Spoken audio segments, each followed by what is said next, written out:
आज नामांकन दाखिल करने आए हैं उत्तर विधानसभा से पुरंदर मिश्रा जी, क्या कहना चाहेंगे? जनता के पास किन किन मुद्दों को लेकर जाएंगे आप? मेरे साथ मुद्दे की कोई कमी नहीं है और मुद्दे वही होंगे जो मतदाता भाई बहन कहेंगे, क्योंकि ऊपर में जो भगवान आशीर्वाद देता है, नीचे वाले मतदाता भाई बहन भी आशीर्वाद देते हैं। उनका जो आदेश होगा, आदेश का पूरा पालन होगा, यही मुद्दा है। एक तरफ कुलदीप जुनेजा है और आप हैं, कितना डिफरेंस मानते हैं, कितना चुनौती? पूरा डिफरेंस है जी। वो 3 साल से 3 टर्म से प्रतिनिधित्व कर रहे हैं और कुछ काम नहीं किए। पिछले 5 साल में सरकार ने क्या काम किया?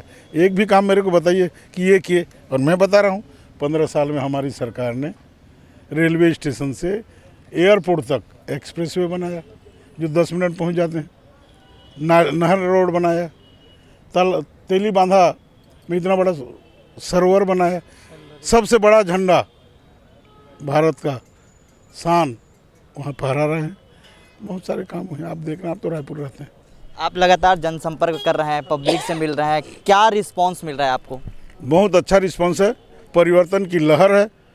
कांग्रेस जाएगी, भारतीय जनता पार्टी आएगी, जनता की सेवा करेगी। ठीक है, ये पुरंदर मिश्रा जी थे जो उत्तर विधानसभा से नामांकन करने आए हुए थे। देखने वाली बात होगी कि आखिरकार कौन बाजी मारेगा उत्तर विधानसभा का। उन्होंने कहा है कि हमने नामांकन भर दिए हैं, आने वाले वक्त में हमने जीत दर्ज करेंगे। कैमरामैन नवेश खान के साथ महेश कुमार साहू, रायपुर।